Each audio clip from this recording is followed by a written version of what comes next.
Este, este seminario es muy especial. La senda de la farmacodinamia, de la voz de la doctora Dolores Ramírez, pienso yo que va a ser un seminario muy bonito, muy emotivo. Y pues ahora la coordinadora de investigación, la doctora Ruth Jaimes, nos va a presentar a la doctora Dolores Ramírez. Adelante. Muy buenas tardes a todos. También para mí es un gusto verlos y escucharlos. Y doctora Ramírez, pues bienvenida como nuestra conferencista de este día, de este mes. Y con esta conferencia se cierra la última, en diciembre no vamos a tener, entonces me voy a permitir presentarla y posteriormente iniciamos su conferencia. La doctora María Dolores Ramírez González es egresada con mención honorífica de la Facultad de Química de la UNAM, graduada con mención honorífica por la Universidad de McGill en Canadá, y como maestra de bioquímica en maestría de bioquímica y doctorado en farmacología, con entrenamiento postdoctoral en laboratorio de Site Lab en Francia, en el Instituto de Cardiología Ignacio Chávez y en el Instituto Rudolf Magnus de la Universidad de Utrecht en Holanda. Tiene diplomado en educación médica por la UNAM, en educación a distancia también por la UNAM, en herramientas para la investigación en epidemiología también por la UNAM, y es certificada como asesora en línea por la UNAM también. Es profesora del Departamento de Farmacología, inicialmente en un periodo, y después donde ha realizado su actividad docente de pregrado, que incluyen la impartición del curso Introducción a la Investigación en Medicina y el curso de Farmacología para alumnos de segundo año de la licenciatura de Medicina desde 1974 a la fecha. Su actividad académico y administrativo incluye la subdirección de promoción y difusión de posgrado de la UNAM. Y en la Facultad de Medicina incluye la coordinación del programa FINES y la coordinación de enseñanza en el Departamento de Farmacología. En la Dirección General de Aplicaciones Tecnológicas de la Secretaría de Salud dirigió el Departamento de Evaluación de Aplicaciones Tecnológicas y la Subdirección de Capacitación Científica y Tecnológica. Desde 1984 es miembro de la Asociación Mexicana de Farmacología, ha sido su presidenta y también ha fungido como tesorera en diferentes periodos. Todo esto en diferentes periodos. Ella ha recibido la cátedra Ignacio Chávez, que otorga la Facultad de Medicina de la UNAM. Es investigador asociado del proyecto del grupo con la Facultad de Psicología y el Instituto de Investigaciones en Matemáticas Aplicadas y Sistemas. Es coautora de 4 alumnos de posgrado, tutora de 37 alumnos de pregrado en actividades de investigación y sinodal en 12 exámenes de grado, así como directora de 4 tesis de licenciatura. Es autora de 47 trabajos de investigación inéditos que ha recibido 542 citas, 13 capítulos del libro, 8 libros de difusión, 33 resúmenes publicados, 146 trabajos de investigación presentados en congreso y 42 conferencias impartidas en México y en el extranjero. Además, es coautora de 2 sesiones de laboratorio en nuestros manuales para la docencia en farmacología, con 25 reimpresiones. Autora y diseñadora del blog La Farmacología Médica por Competencias en el 2013. Doctora, bienvenida. Muchísimas gracias, doctora Jaimes. Voy a poner mi presentación en pantalla completa. ¿Está correcto todo? ¿Sí? Sí, doctora. Sí, se ve muy bien. Bueno, pues para iniciar mi presentación el día de hoy, quiero agradecer al doctor Omar Carrasco las 2 invitaciones que ha tenido la gentileza de concederme en el tiempo que tenemos de conocernos.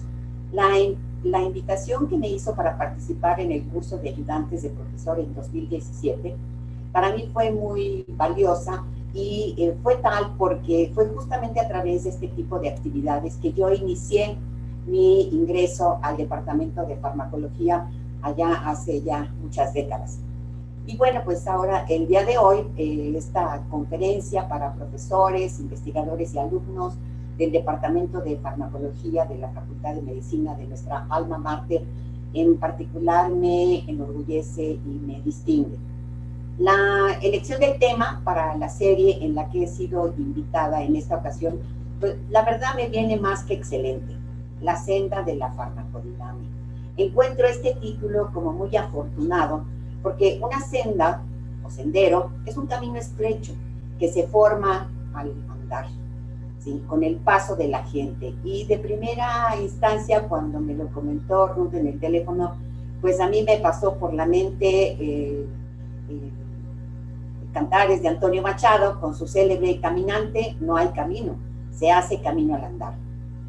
La elección del tema, la senda de la farmacodinamia, me lleva a compartir de inicio con ustedes la idea de los senderos de expansión, que justamente relaciona todas las posibles desviaciones que solemos encontrar durante las actividades de investigación, aquí marcadas con líneas rojas en el gráfico central, en las cuales pues sabemos siempre en estos senderos de expansión invertir mucho trabajo, mucho tiempo, mucho esfuerzo para lograr resultados que puedan abrevar ganancias hacia el éxito en el curso de nuestra vida profesional. Los senderos siempre están en expansión, con la meta de que puedan llegar a ser caminos claros, con rutas de ida y vuelta por los cuales podamos transitar segura y tranquilamente. A lo largo de la presentación veremos que, bueno, pues esta idea de la senda de la farmacodinamia, como se muestra aquí en la ilustración del lado derecho, pues es nuestra máxima aspiración y no siempre ocurre como tal. Iniciaré mi presentación sobre la farmacodinamia compartiendo con ustedes el origen y hasta donde se puede ubicar del término farmacodinamia. Para pocos es conocida la existencia de libros como los que les ilustro aquí, de Pierre-Louis Cottereau, de 1835, y los libros de Jonathan Pereira, que en repetidas ediciones, bueno, pues aparentemente este médico español entrenado en Inglaterra, pues era mucho más conocido en su época de lo que es ahora, y que su obra fue realmente el semillero o el texto que adoptó Rudolf Buchheim, quien fue ciertamente un personaje muy influyente en la Alemania del siglo XIX y fue el fundador del primer laboratorio de farmacología experimental. He incluido la primera imagen del texto que editó Rudolf Buchheim en el centro. Sí, aunque el mismo Buchheim reconoce haber hecho su propia versión del libro, el término de farmacodinamia trasciende. Y aquí, bueno, pues lo único que hay que ir como que recapitulando es que mientras los farmacólogos franceses hablan de farmacodynamie, los ingleses hablan de pharmacodynamics, y en el caso de Rudolf Buchheim, pues habla del dynamische Arzneimittelchemie. Y al final de cuentas, el término de dynamische Arzneimittelchemie se refiere también a la dinámica de las drogas.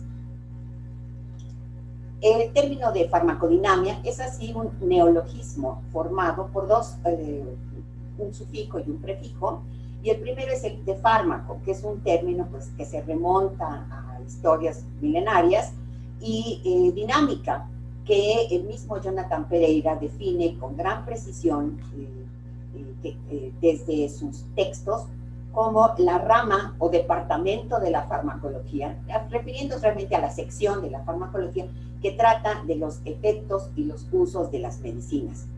Esta versión de 1835 del doctor Pereira ya marca el sentido más importante de la farmacodinamia cuando se refiere al término de medicinas. Y medicinas pensando en el contexto de que sean sustancias que eventualmente en un corto plazo, deseablemente, encuentren utilidad en el tratamiento de las enfermedades que afligen al ser humano. ¿Cómo inició la senda de la farmacodinamia? Pues como inicia todo en la historia del hombre, en cualquier lugar en donde el ser humano debiera encontrar lo necesario para sobrevivir. Considero que el preparado de curare proveniente de la selva amazónica es un buen ejemplo y muy ad hoc al entendimiento de qué es la farmacodinamia y cómo se ha desarrollado la farmacodinamia. Aquí, sin entrar mucho en detalles del origen botánico de los primeros preparados de curare que fueron comercializados, se ha dicho de paso y aclarando esto, porque la participación de los comerciantes de drogas, luego de fármacos y ahora de la industria farmacéutica, pues ha sido total para el desarrollo y la distribución y la aplicación ampliada de los fármacos, ahora en la actualidad, siglo XXI, como medicamentos. Y bueno, pues Nicolás Monarde fue uno de los muchos que comercializaron estos principios que provenían de las Américas recientemente descubiertas. Nicolás Monarde no se sabe, hay inconsistencia de cuándo nació, pero es un hecho real que desde muy joven se dio a la tarea de organizar estas empresas que, bueno, pues tomaban ventaja de sus conocimientos navieros y de rutas y que básicamente eran comerciantes.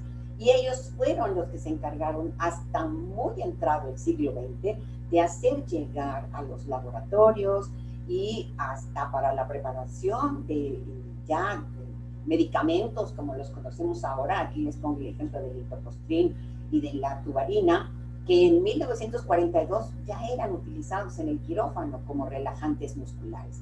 Entonces, el curare marca lo que considero es el ejemplo clásico de cómo un veneno de la selva llega hasta el quirófano para ser utilizado en los albores de la práctica quirúrgica moderna como relajante muscular. Para el desarrollo de la farmacodinamia debe también hacerse un espacio especial a otros dos alcaloides, la atropina, bueno, otros tres, pero la atropina y la nicotina, que igual fueron utilizados en mucho del siglo XIX como estos preparados, que aquí está una imagen que ilustra a unos comerciantes holandeses del siglo pues, del XIX, XVIII, que se dedicaban a llevar y a traer todos los preparados que encontraban en los distintos puertos a donde podían allegarse.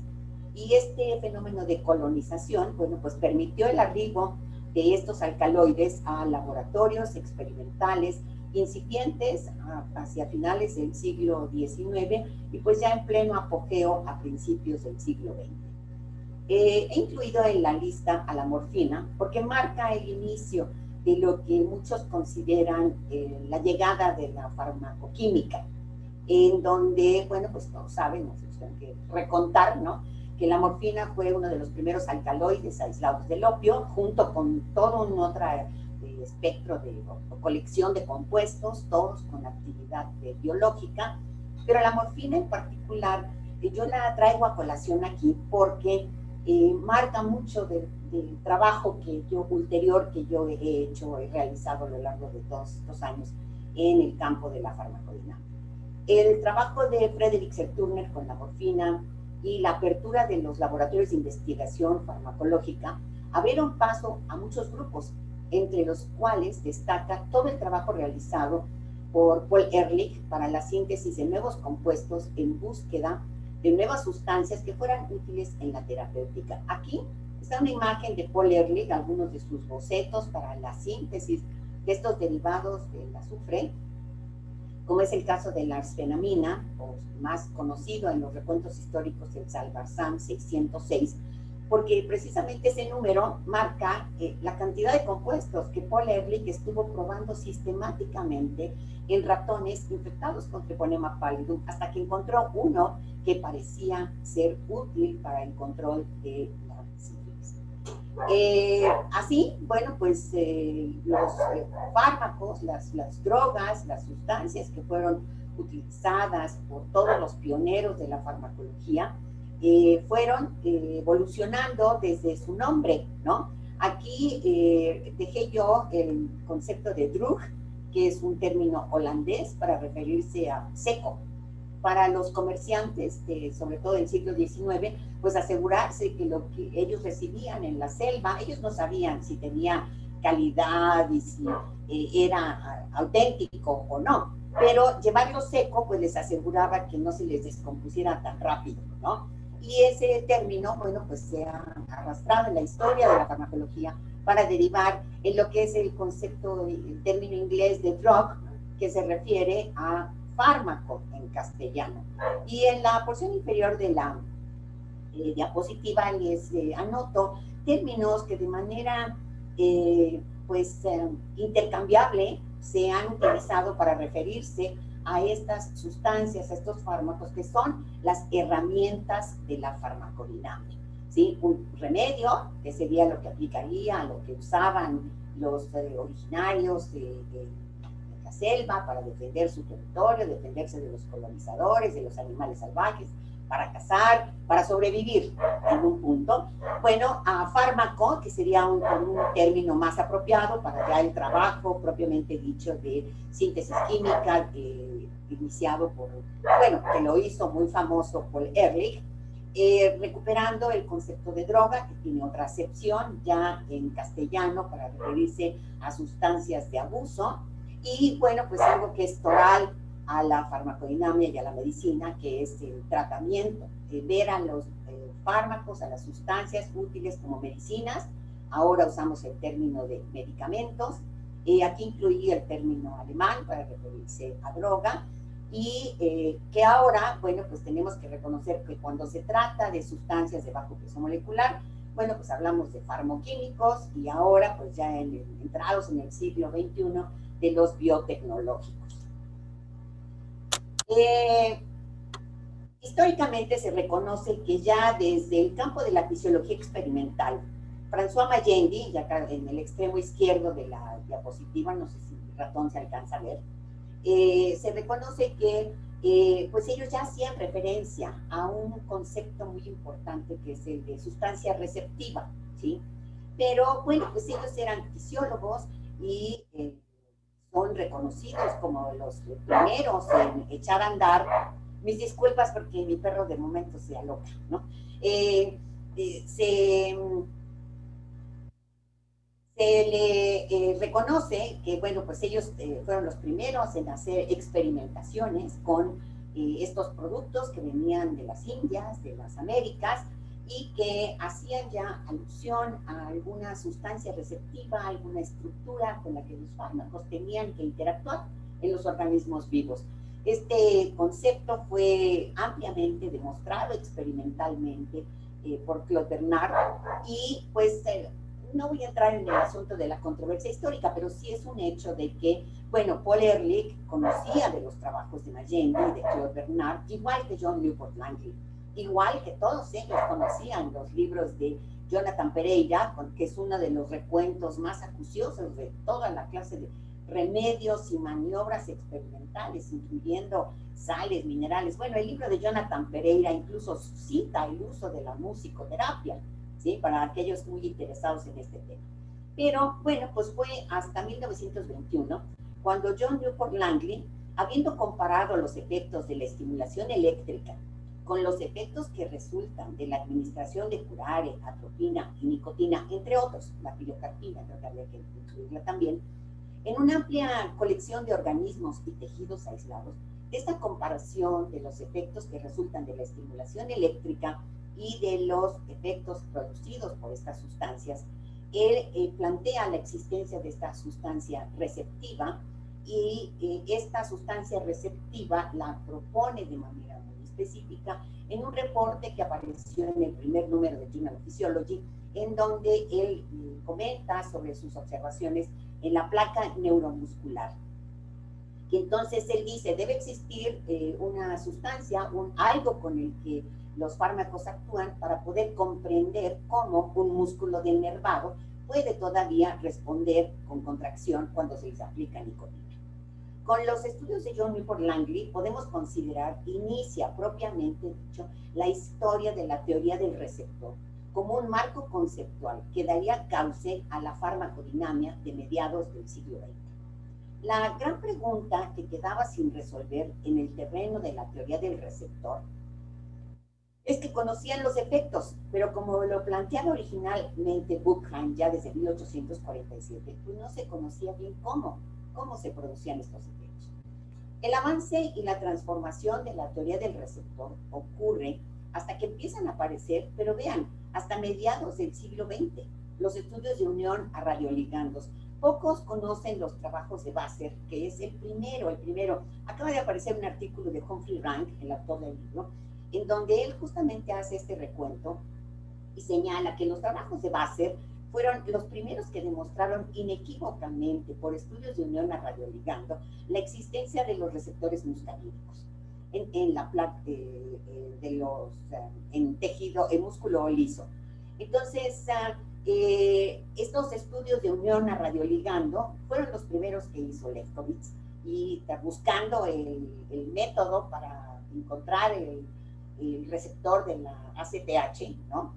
Muy lejos de los receptores adrenérgicos que después, pues con Kobilka, pues los llevarían al premio Nobel. Ahora, casi de manera simultánea, un poco antes, pero todos son contemporáneos. Yo espero que en la presentación sí vean, porque no se ve el año en el que aquí hay una foto que a mí me parece inédita, pero que es muy importante para entender la historia de la evolución del concepto de receptor y de la farmacodinámica como tal. Ya venían estos notabilísimos bioquímicos trabajando en el concepto de receptor desde la perspectiva de los estudios de unión a radioligando, cuando, bueno, pues James Black, que es el que aparece aquí de frente, junto con Jeffrey Elliott y Robert Hitchens, son los que ya estaban siguiendo la pista de trabajo que había iniciado Paul Ehrlich, sintetizando compuestos. ¿Sí? De hecho, las aportaciones que hicieron ellos son muy importantes. Ahora, bueno, tendríamos que recordarlos en el asunto de los antivirales, pero James Black fue el primero que puso como que el dedo acentuado en la importancia de tener antagonistas de los receptores beta adrenérgicos. Ahora, aquí dejo las imágenes de Gurdon y Yamanaka porque realmente ellos son, después de que Lefkowitz y Gilman y Rockwell avanzan mucho el trabajo sobre el conocimiento de las proteínas G como los transductores de los receptores adrenérgicos, que es por los primeros que se trabajó. Bueno, pues Gurdon y Yamanaka ya habían empezado a buscar cómo hacer clonas de estos células para que expresaran de manera, o sea, desde el punto de vista cuantitativo, grandes cantidades de receptores. Entonces, la playa de estos investigadores trabajando en la pesquisa, en la búsqueda de estas estructuras receptivas, pues avanzó y se ha considerado, es un hecho, de manera muy exitosa, el entender los mecanismos intracelulares. Voy a volver a esto después, pero es inequívoco que ha marcado una pauta muy importante. Sin embargo, hay que regresarse a reconocer que los estudios de John Newport Langley a finales de las postrimerías del siglo XIX, en los albores del siglo XX, realmente no hubieran quizás aterrizado de manera tan sólida y no hubieran podido resistir los embates, porque fíjense que Henry Day recibe el premio Nobel y con Otto Levy por el asunto de la neurotransmisión, pero no hubieran podido resistir la crítica que hacían ellos sobre el planteamiento de la existencia del sistema nervioso autónomo como un sistema que regula de manera independiente las funciones vitales del ser humano. Y parte del gran mérito de que haya podido resistir a esas críticas de estos distinguidísimos neuroquímicos, bueno, pues está el trabajo de Alfred Clark. Alfred Clark era una persona interesada en el análisis estadístico, con un entendimiento muy claro del que era el hacer estudios de un análisis numérico. Y aquí están las imágenes de las primeras contribuciones que hizo Alfred Clark. Este es de su artículo publicado en 1926 junto con John Newport Langley.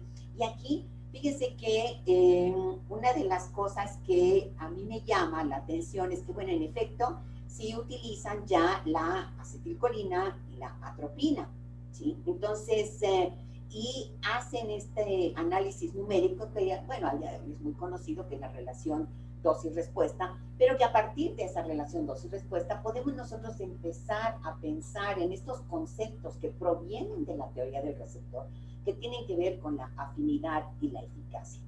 Ya aquí yo dejo el concepto de selectividad entre comillados, porque una de las cosas que es clarísima que ocurre cuando uno se regresa a mirar estos estudios originales de la cuantificación de los efectos, que ahora, bueno, son el área de la farmacometría, bueno, pues uno se regresa y se fija que hay muchos estudios en donde hacen comparaciones que ahora uno diría, bueno, ¿cómo se le ocurre a alguien que con atropina puede contrarrestar los efectos contráctiles inducidos por o vasodilatadores inducidos por la histamina? Bueno, pues en esa época lo que se hacía era, yo tengo todas estas herramientas, yo las pruebo y yo veo con cuáles puedo neutralizar los efectos, ¿sí? Entonces ya las aportaciones de Stephenson y después de Shield, bueno, ellos ya llevaron a una aproximación cuantitativa para poder establecer si los fármacos que se estaban probando en cada uno de estos diferentes sistemas biológicos podían estar interactuando con un tipo de receptor o con más de un tipo de receptor, ¿sí? Así, bueno, pues llegamos como que a un planteamiento que es muy importante para la farmacodinámica.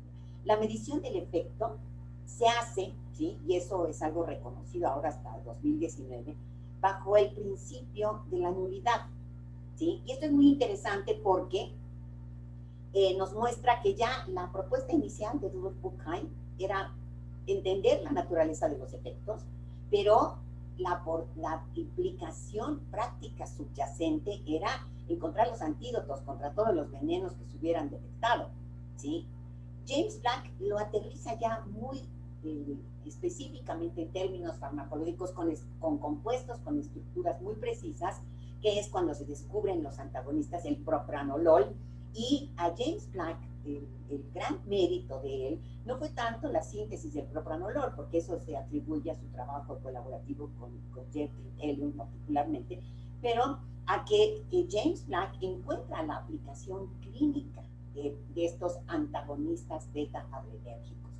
Y así, bueno, pues con estos avances en el terreno teórico y experimental, bueno, pues la teoría del receptor avanza o progresa a lo que algunos autores hoy hablan o se refieren al modelo operativo de la teoría del receptor.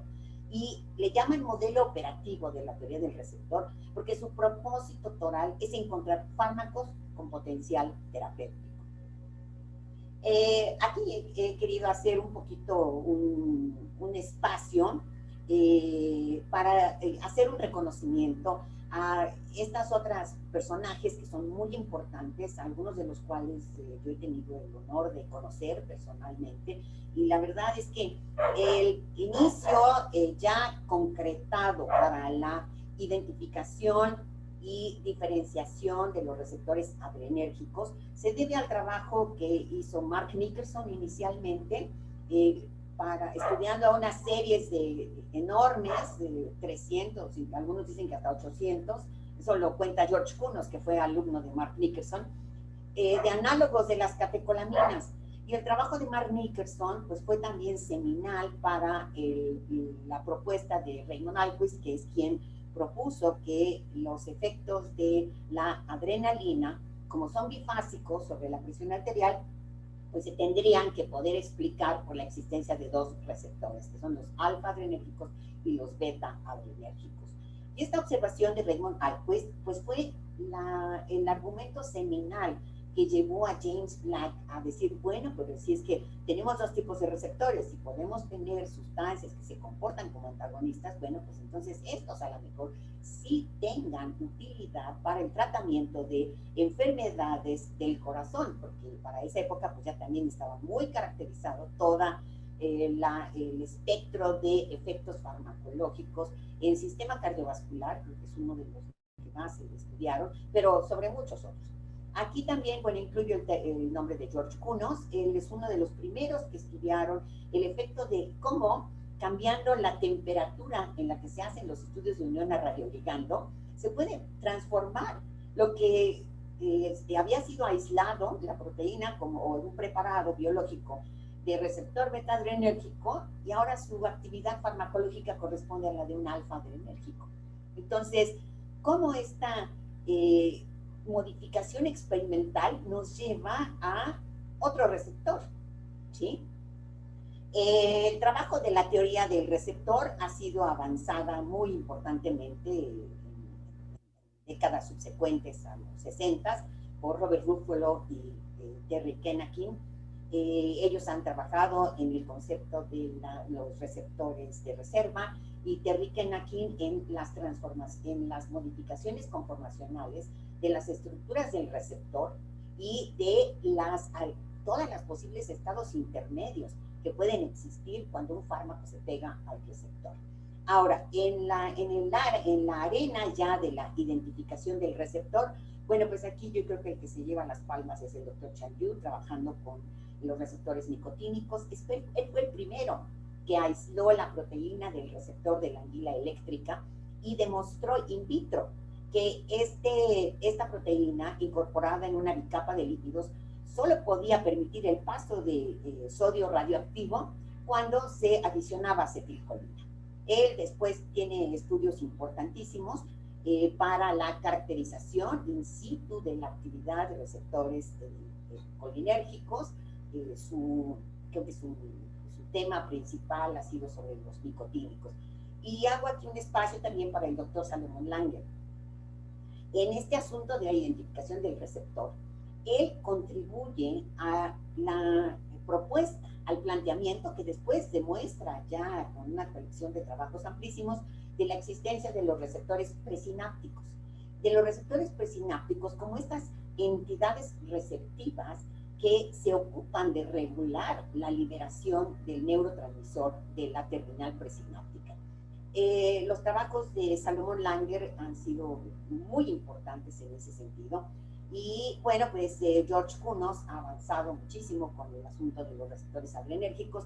Y bueno, no quería yo hablar de farmacodinamia sin dejar de mencionar al doctor Adolfo García Sáenz, Jesús Adolfo García Sáenz, quien, bueno, pues es un mexicano. Él se formó como bioquímico, pero yo le digo que él es el farmacólogo más farmacológico que tiene el país, y su trabajo sobre los receptores adrenérgicos y sobre todo sobre las cascadas de señalización de los receptores alfa adrenérgicos son, bueno, reconocidas allende las fronteras, y creo que es una persona, un nombre que no podía dejar de ser citado en esta presentación. Así llegamos, bueno, pues a lo que yo denomino el primer principio básico de la farmacodinamia.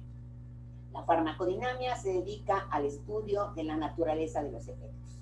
Un paradigma experimental que prevaleció hasta hace, yo creo que 2 décadas, si no es que menos, es el hecho de que un fármaco produce un efecto.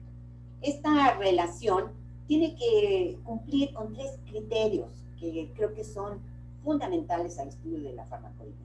El primer criterio es que el efecto tiene que ser medido con métodos que tengan exactitud, precisión, que sean reproducibles. Si esto no se logra, entonces pues se da un fármaco y se ven cambios, pero no sabemos exactamente de qué se trata, ¿sí? Ahora, la observación de este efecto también ocurre en un contexto. Así como les comentaba yo en la historia de los receptores adrenérgicos y el trabajo de George Counos, bueno, pues si el sitio en donde se hacen los experimentos no tiene una temperatura controlada, las respuestas farmacológicas que vamos a observar y que podemos adscribir a un fármaco pueden ser totalmente diferentes. Un ejemplo característico es el de la morfina, ¿sí? Si la temperatura ambiental cambia, los efectos de la morfina pueden ser hasta los opuestos, ¿sí? Entonces, ahí es donde se vuelve muy importante entender el contexto del organismo biológico, del organismo vivo en el que se hace el estudio. Esto es particularmente importante para la medicina, porque no es lo mismo estudiar los efectos farmacológicos en sujetos sanos, como sería estudios fase 1, a ya enfrentarnos a un contexto de morbilidad o de comorbilidades en donde, bueno, pues las respuestas farmacológicas que vamos a observar pueden ser diferentes, ¿no? Entonces, este es el segundo criterio. El tercer criterio, que es muy, muy importante, tiene que ver con la causalidad, la relación de causalidad. Nosotros tenemos que tener certeza de que el efecto que observamos es directamente atribuible a la presencia del fármaco. Este es un asunto toral a la farmacodinamia y también ha resultado toral a la farmacovigilancia. El establecer la relación de causalidad, ¿sí? Aquí es en donde a nivel de investigación preclínica de farmacodinamia o de investigación clínica farmacodinámica, bueno, pues tener la certeza de la metodología, del diseño experimental, de tener esto de los grupos controles, de los grupos intactos, en donde nosotros podamos ver cómo un organismo vivo es una entidad cambiante, dinámica, ¿sí? Y que entonces si nosotros no mantenemos un grupo intacto y seguimos su evolución a través del tiempo en la misma lapso de duración que tiene nuestro experimento, entonces podemos incurrir en el error de atribuir al fármaco una modificación, un efecto que en realidad se relaciona más con la historia natural de la enfermedad, por ejemplo, que sería el escenario más importante. Ahora, en la senda de la farmacología, bueno, pues puede ser una brecha muy angosta, muy agreste, pero no va a pasar nada mientras no nos pongamos a trabajar en ello, ¿no? Entonces, la creatividad humana ha desarrollado en el lapso de la historia, sobre todo la muy reciente, la del siglo XX y el siglo XXI, herramientas de búsqueda para el desarrollo de medicamentos, fármacos que sean más eficaces y más seguros, sobre los que podamos tener control de su identidad química, de sus procesos de calidad, todos los etcétera relacionados a un medicamento de calidad. Y bueno, pues vemos cómo las metodologías, los marcos teóricos de las metodologías han cambiado sustancialmente, muy inspirados por el asunto de la farmacodinamia molecular, del conocimiento de los diferentes tipos de receptores, las familias de receptores, las estructuras de transducción de señales, de efectores y de segundos mensajeros. Bueno, pues nos llevaron rápidamente desde la década de los 40 y hasta bien entradas las 70, en lo que es un tamizaje fenotípico, ¿sí? Estas ilustraciones son de este trabajo de Beatriz de las Heras, que apareció ahora en 2021.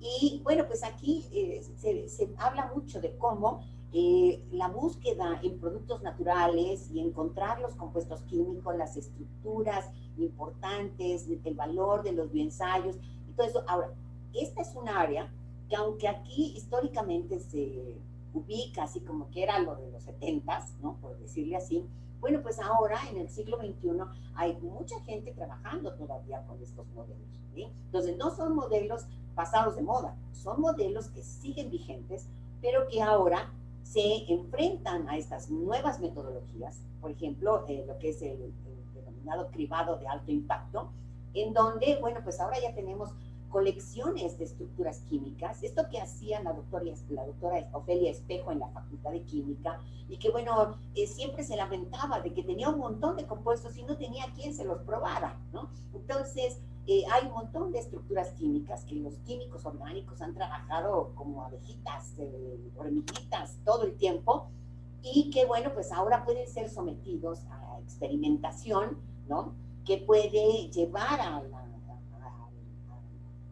encontrar, a detectar compuestos con potencial terapéutico. Se ha sumado por ahí de manera paralela algo que también es muy importante y que es el arribo reciente al estudio de la farmacodinamia, que es el diseño de fármacos por computadora, ¿sí? Entonces, eso ha revolucionado la cantidad de moléculas, ¿sí?, que están disponibles ahí. Ahora, llegamos a lo que es ya, pues, la verdadera modernidad del siglo XXI, con el desarrollo de todas las ómicas, refiriéndose a la proteómica, la genómica, a la metabolómica, etcétera. Bueno, pues ahora vemos que conocemos mucho de la información genética de los organismos vivos y entonces podemos sentarnos y consultar todas estas librerías, por ejemplo el Gene Data Bank, que es uno de los ejercicios que yo he hecho y que realmente es muy interesante, es todo un reto, porque ahora hay tantísima información, ¿sí? Que de repente, bueno, tienen que analizarse a través de nuevas metodologías. Y yo les diría que ya en el siglo XXI, los farmacólogos, farmacodinamistas que quieran estar a la vanguardia, bueno, pues tienen que trabajar ya con farmacología de sistemas o con biología de sistemas. Y esta, la promesa es que podamos llegar a esta medicina de precisión, porque así como yo puedo conocer todas las ómicas de los organismos en los que yo pruebo las sustancias, yo también puedo conocer todas las ómicas de los pacientes a los que les voy a dar los medicamentos. Así esto pues nos lleva a lo que yo denomino el tercer principio básico de la farmacodinamia, que es el principio de la multidisciplinariedad, ¿no? Y aquí pues no quise dejar de recordar, es un poquito algo que comenté hace rato, que todo esto empieza desde Wuhan en 1847, pero que Pavlov en 1894, en una reunión de médicos, se levanta y les dice, la farmacología investiga con métodos fisiológicos la acción de las drogas en el laboratorio. Los hallazgos terapéuticos llevan al descubrimiento de fenómenos fisiológicos. Y esta lectura, ¿no? que es algo muy importante, porque recupera ya desde los finales del siglo XIX, pues a lo que nos enfrentamos en el pleno siglo XXI. Y bueno, Terry Kennaugh en 2019 sí hace un señalamiento muy importante. Recuerden que él es de los más progresistas en la teoría del receptor, y es que los farmacólogos estamos atados al estudio de los fármacos en sistemas que no comprendemos completamente.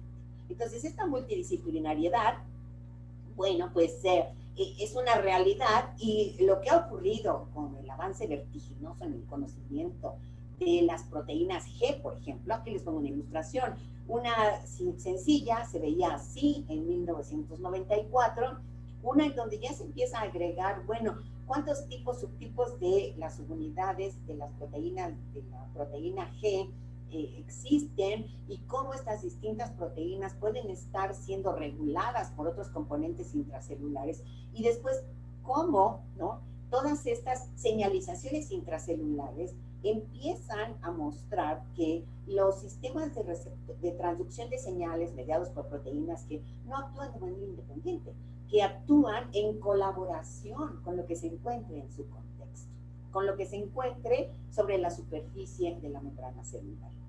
Una cosa es un avance similar de complejización ha ocurrido con el avance vertiginoso en las cascadas de señalización intracelular. El caso del AMP cíclico. Aquí miren, les hago una lista de los artículos que yo considero más relevantes publicados por Eric Sutherland, que fue la persona que descubrió y propuso y presentó información experimental muy sólida para demostrar que el AMP cíclico es el segundo mensajero, y eso ocurre hasta 1971, ¿sí? Y vean, bueno, él estaba haciendo estudios desde 1958. En 1967, mismo Sutherland dice que la adenilato ciclasa puede ser el receptor adrenérgico, ¿sí? Que independientemente de los alfa y beta adrenérgicos, que para 1967 estaban a punto de ser aislados y descubiertos, ¿no? Recuerden que los estudios de unión de radioligando, bueno, surgieron en la década de los 70, ¿no? Con Basser, el primero que estudió ahí el pegado del curare en el músculo liso, en el diafragma, creo que es el diafragma del ratón, y bueno, pues el mismo Sutherland es hasta 1971 cuando relaciona al AMP cíclico con los receptores adrenérgicos. Y es ahí, bueno, cuando surge la idea esta de que la adenilato ciclasa, bueno, pues es el efector de las proteínas G. Y bueno, aquí estas imágenes son de este portal donde está el trabajo de Aceboglu del 2015. Es muy interesante porque estos son los mapas al día de hoy, ¿no?, de cómo la actividad y los productos que resultan de la actividad de la adenilato ciclasa, aquí en esta parte, ¿no? Bueno, pues se relacionan y se concatenan y se comunican con toda una colección de mediadores intracelulares. Y para terminar de hacer el esquema complejo, o sea, vemos que la misma adenilato ciclasa puede existir en una familia amplia de isoformas y que todas estas isoformas producen AMP cíclico a diferentes tasas de producción, pero todas coinciden en producirlo, y que este AMP cíclico en esta propuesta, pues que trata de ir armando un esquema unificador, ¿no? Bueno, pues dice, todos esta, por cualquier lado que se incremente el AMP cíclico a nivel intracelular, a través de cualquier vía que esto pueda ocurrir, bueno, va a activar a las proteínasas. Ahora, aquí lo que se muestra es que esta multidisciplinariedad y gran complejidad que ha tenido la farmacodinamia molecular, pues nos lleva a lo que yo llamo o denomino el cuarto principio de la farmacodinamia, en donde la farmacodinamia pues es una ciencia multidisciplinaria que arrastra en su propia historia, en su propio contexto, en su propia operación, pues una incertidumbre tremenda, ¿no? A ver, creo que aquí, déjenme regresar la diapositiva, porque lo que dice Acetoglu, y estos ya llevan a biología de sistemas, ¿no? El entendimiento y el análisis de toda esta cantidad inmensa de información, y donde ellos señalan el movimiento de la información en las redes de señalización intracelular ocurre de manera contextual. Y es muy importante cuando se hace el análisis reconocer esto, ¿sí? Y esta es una de las cosas que me lleva a mí a plantear que el cuarto principio debe incluir como aditivo importantísimo el concepto de la incertidumbre. Porque si la incertidumbre solo se va a ir haciendo cero en la medida que tenemos un control más preciso del contexto en el que vemos los efectos, ¿sí? El reto vigente al día de hoy, y esto así lo plasma Humphrey Rank, que es una de las coincide con Terry Kenakin, y estas son trabajos de 2006 y 2019. El reto vigente al día de hoy es que la inferencia que tenemos que hacer entre el efecto observado y las mediciones de unión a radioligando o binding, los cambios en las cascadas de señalización, tales como el intercambio de GDP-GPP, la actividad enzimática, la fosforilación proteica, la unión a corrientes iónicas, todo lo que conocemos ahora como alteraciones bioquímicas que forman parte de la cascada de señalización intracelular, ¿cómo las relacionamos con el efecto que observamos? Entonces, la farmacodinamia del siglo XXI tiene este reto. Tenemos muchísima información, pero tenemos que ver qué hacemos con esto, ¿sí?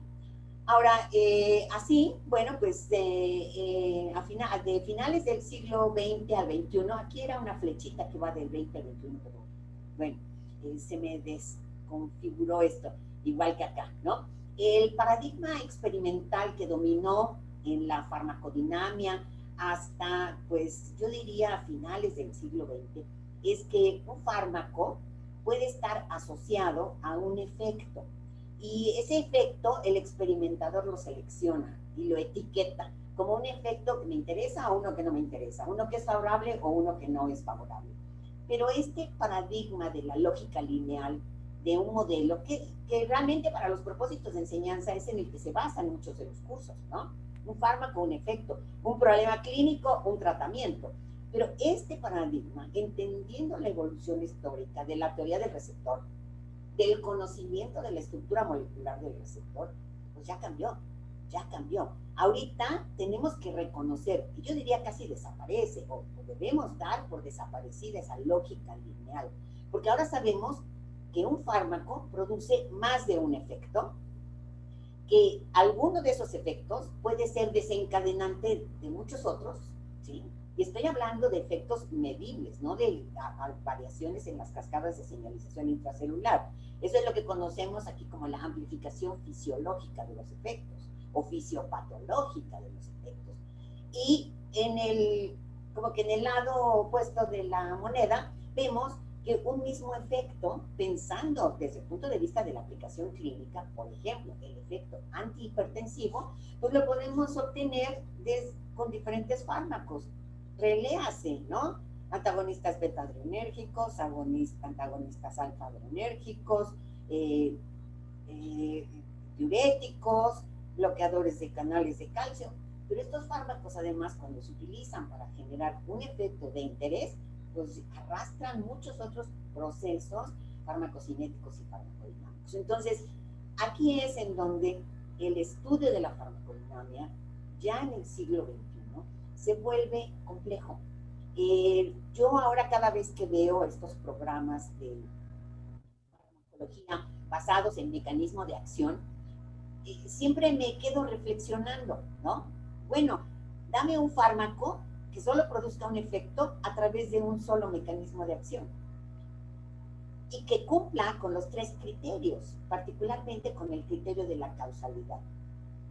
Yo no lo he visto, no lo he encontrado. Si alguien lo tiene por ahí, por favor, escríbanme, ¿no? Les prometo que lo voy a estudiar a todo detalle posible. Entonces, ante este cambio de paradigmas, ¿no? La farmacodinamia del siglo XXI, pues yo pienso que nos ha llevado del conocimiento de la naturaleza del efecto a la revisión del concepto de receptor, a la revisión de la teoría del receptor, y ahora nos obliga a la revisión de la información molecular. Pero una revisión sistemática, orientada, dirigida, ¿sí? Y, bueno, sí tengo que señalar que la farmacometría, al igual que la estadística, son el corazón y el cerebro de la farmacodinamia. Y todo lo que toca o compete a la biología molecular y las ómicas, bueno, pues nos va a permitir conocer mejor los sistemas donde ocurren los efectos. Entonces, como de principios generales, yo quise déjenme checar el tiempo para ver qué tan rápido me voy, porque ya casi cumplí la hora que tengo ofrecida. Bueno, es que mis senderos en la farmacodinamia, ¿no? Mis senderos en la farmacodinamia, pues han sido múltiples, así como ilustra la imagen de aquí abajo, ¿no? He tratado de mantener pues, una brújula y los tiempos no tenemos control. He trabajado en áreas en donde no había nada, donde creo que he sido parte de los grupos pioneros y eso la verdad me satisface mucho. El resumen de mis 44 años transitando por los senderos de la farmacodinamia, bueno, aquí diría que lo más importante que he logrado es que he convencido a 37 aprendices de la farmacología y de la farmacodinamia. Hay 4 licenciados y solamente un maestro, pero que la verdad sí es un maestro. Que aunque él dice que es fisiólogo, pues yo digo que es farmacólogo, ¿no? Mi sendero de trabajo, bueno, esto es muy para los jóvenes que nos acompañan. Yo espero que si no hay muchos conectados el día de hoy, pues haya muchos viendo la presentación después. Y es que estos senderos expansivos, de los que les hablaba yo al inicio de mi presentación, requieren un trabajo continuo y disciplinado que solo va a llevar a más trabajo, ¿sí? Y que debe ser continuo y disciplinado. Que hay un valor agregado que es el de trabajar juntos. Si trabajamos juntos, pues vamos a poder avanzar. Solo puede uno ir muy rápido, pero en equipo uno llega más lejos, ¿sí? Entonces, si trabajamos juntos, podemos hacer equipos. Pero que para que podamos trabajar juntos hay un componente, y por eso lo he puesto aquí abajito, ¿no? Que es el de confianza. Si no hay confianza, no va a haber progreso. Si yo me junto con alguien para trabajar, pero no estoy convencido de lo que está haciendo, no estoy convencido de sus propuestas, no entiendo ni su metodología, bueno, pues entonces el progreso va a ser muy lento, ¿no? El progreso, si nos entendemos bien, puede ser exponencial, ¿no? Pero si no, bueno, pues entonces nos vamos para acá abajo. Sí, juega un papel muy importante. Y yo creo que si alguien ha tenido la ociosidad de escuchar algunos de estos discursos de todos los premios Nobel, yo particularmente escuché los de Ada Yonath cuando la han traído a la Facultad de Química para presentar sus estudios sobre ribosomas y el desarrollo de nuevos antibióticos. Entonces, pues la serendipia juega un papel muy importante, el azar, ¿no? Pero la serendipia y el azar alcanzan a los que están preparados, como a James Black, ¿no? Él era un médico entrenado con experiencia clínica y muy atento a lo que estaban haciendo los químicos. Entonces, llegar al lugar correcto, en el momento correcto, con las herramientas correctas, bueno, pues eso es serendipia y suerte. Cuando esto ocurre y esto se suma a nuestros senderos del trabajo, bueno, pues entonces podemos alcanzar la prosperidad, ¿no? Y la prosperidad en términos de qué, pues de que vamos a poder seguir trabajando, ¿no? En los senderos de la farmacodinámica. Uno de los aspectos muy importantes es hacer preguntas. No cansarse de hacer preguntas. Hacer preguntas, lo que nos va a llevar es hacer más preguntas. Usualmente una pregunta de investigación empieza con un planteamiento simple, pero que pues, puede llevarnos a más preguntas y difícilmente llevarnos a una respuesta absoluta, ¿sí? Entonces aquí esto es muy importante y aquí dejo lo de resultados, ¿no? No importa lo que hagamos, siempre hay resultados.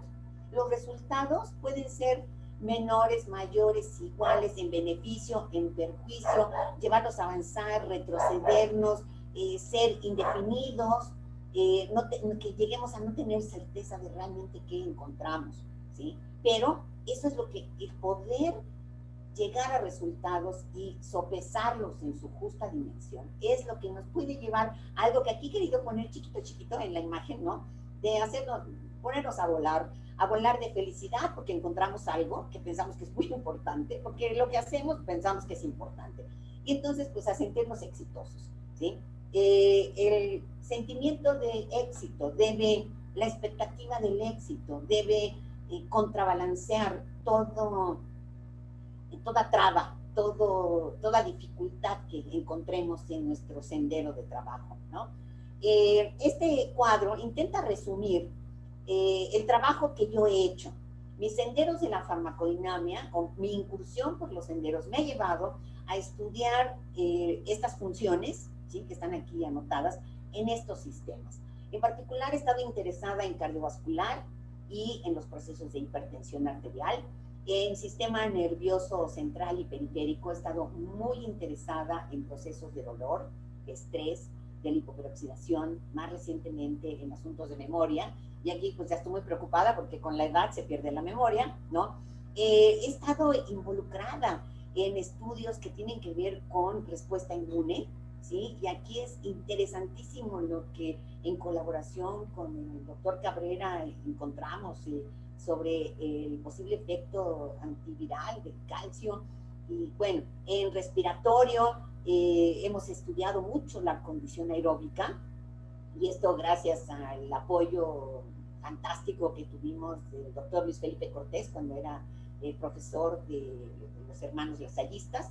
En el caso del sistema gastrointestinal, ahí el hígado ha sido un modelo muy interesante en el que hemos estudiado o lo hemos retado, ¿no?, con dos herramientas que son tremendamente poderosas, el etanol y la glucosa, que por paradójico que parezca, ahora llegamos a la conclusión de que los dos son analgésicos. Bueno, el etanol ya se sabía, medio analgésico, anestésico, pero la glucosa, ¿no?, que ya también se reconoce de manera consensuada. Hay incluso un artículo del 2020 en donde hacen una ratificación del efecto analgésico en la consulta pediátrica, o sea, un impacto real. Y bueno, pues históricamente estuve involucrada en el estudio de glándula suprarrenal, ¿no? Eso lo hice acá también para estudiar la regulación central del metabolismo de la glándula suprarrenal.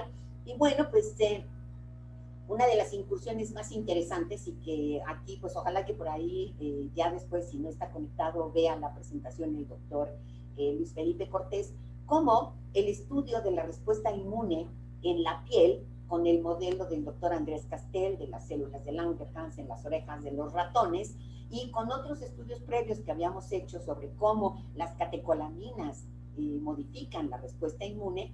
Bueno, pues eso nos ha llevado a la propuesta, que eso sí está publicado, es un artículo que pensamos que es muy riguroso, en el Handbook of Experimental Pharmacology, en donde planteamos que las reacciones adversas a medicamentos se presentan como una ruptura de la tolerancia inmunológica. Esta es Acá pues ven los emblemas, los logos de todas las instituciones por las que he circulado. Bueno, de particular cercanía a mi formación profesional está la Facultad de Química, la prepa, debo decir que fue una experiencia maravillosa. Yo estuve en prepa 1.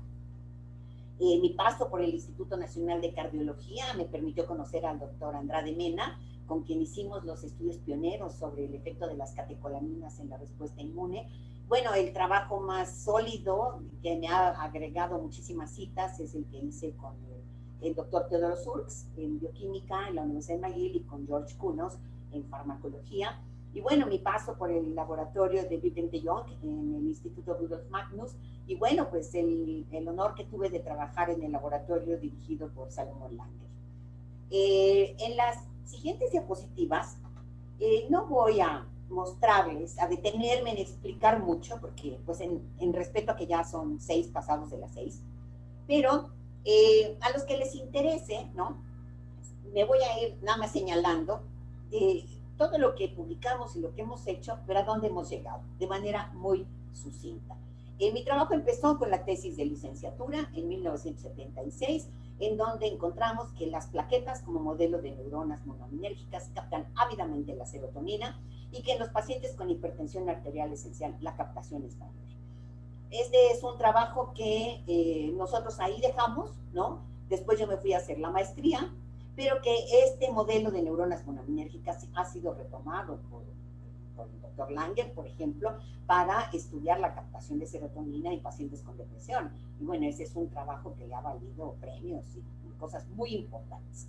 El otro tema que estudié para mi tesis de maestría es esto de la regulación del metabolismo de la glándula suprarrenal. Ahí estudiamos a esta enzima, que es la ornitin descarboxilasa, que es la enzima limitante para la síntesis de poliaminas.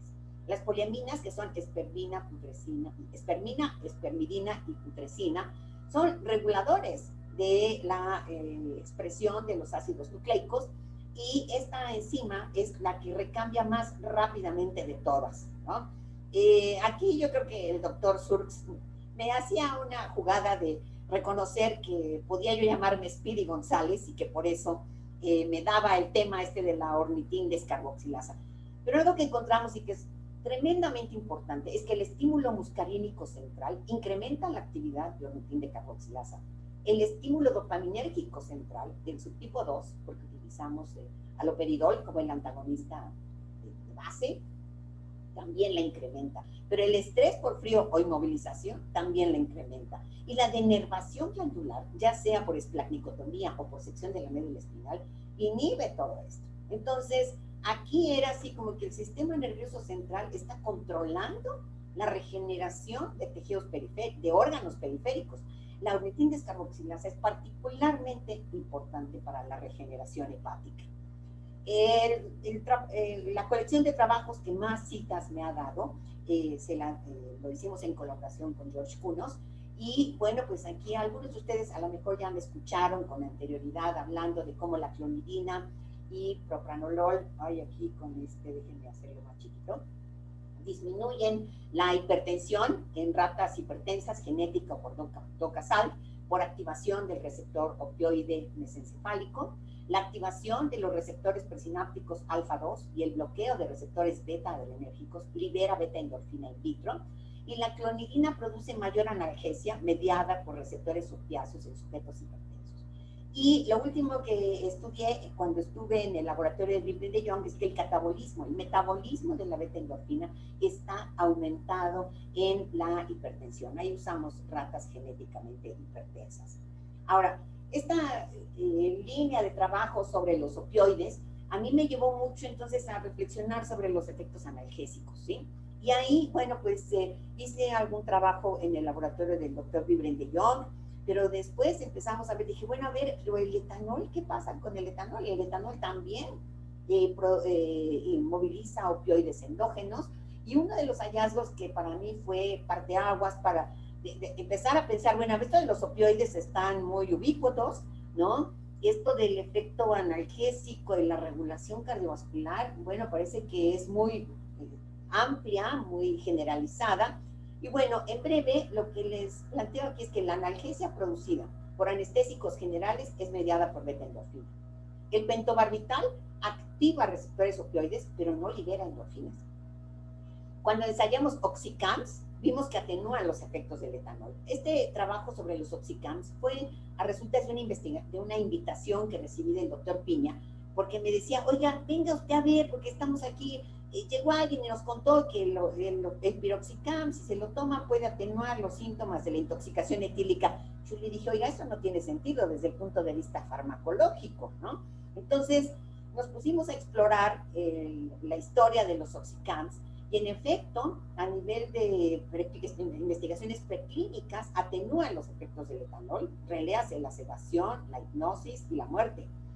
Los oxycams aumentan el metabolismo del etanol y disminuyen la concentración del ácido araquidónico. Esto estaba muy en línea, ¿no?, con el asunto de que, bueno, son inhibidores de prostaglandinas. Pero estos hallazgos me hicieron pensar en algo que se empezaba ya como que a dar cierto consenso en la literatura, que el etanol modula la transmisión opioidérgica, pero además algo que empezaba a verse por ahí a mediados de la década de los 90, de que los oxycams parecían atenuar el efecto antihipertensivo de algunos tratamientos en pacientes. Entonces esto, bueno, me llevó a mí a regresarme a pensar en qué onda con el etanol, ¿no? Y pues lo primero obligado que hicimos en colaboración, y aquí mi agradecimiento al laboratorio del doctor Piña y de la doctora Centella, pues de que el etanol induce estrés hepático y cerebral, ya en colaboración con otras personas, unos de Arizona, encontramos con un alumno que es muy amigo mío, Sergio Miranda. Bueno, pues se fue a Estados Unidos y allí empezó a ver que el etanol también activa las células de Kupffer, que son los macrófagos residentes del hígado. Y cuando veíamos el efecto de, a ver, pero si el estrés oxidativo es aumentado por el etanol, ¿qué pasa si le damos un sustrato para que haya más estrés oxidativo? Entonces estudiamos el aceite de maíz como un modelo en donde cargas artificiales de lípidos agudas resulta que, bueno, potencian los efectos del etanol y del estrés oxidativo, ¿sí? Entonces aquí, cuando nosotros veíamos que los oxycams también atenúan el estrés oxidativo y los efectos del etanol, bueno, eso realmente nos dejó reflexionando muy importantemente en qué estaba pasando, ¿sí? Y luego ahondamos con el asunto de que el piroxicam modifica la lipólisis hepática inducida por epinefrina. Y esto dije, bueno, esto tiene que ver con receptores adrenérgicos, y si el piroxicam puede interactuar con los efectos de la epinefrina, bueno, pues a lo mejor, aunque el mecanismo tradicional adscrito a los oxycams sea mediado por efectos sobre las síntesis de prostaglandinas, bueno, pues a lo mejor estos también están reclutando efectos sobre opioides. Y una de las piezas de información que a mí me dio esa pista de que había algo más, era el hecho de que el piroxicam también modifica, atenúa la lipólisis inducida por tetracloruro de carbono, en donde, bueno, pues el mecanismo del tetracloruro de carbono se piensa que es una hepatotoxicidad directa. Perdón, aquí creo que se me fue. Me faltan poquitas, pero ya perdí aquí. Perdón. Ya me fui hasta el final. No, es que no me puedo regresar así. Perdón, me emocioné aquí mucho con esto, ¿no? Y es que no puedo, es que ni tan. A ver, vamos, creo que es por aquí.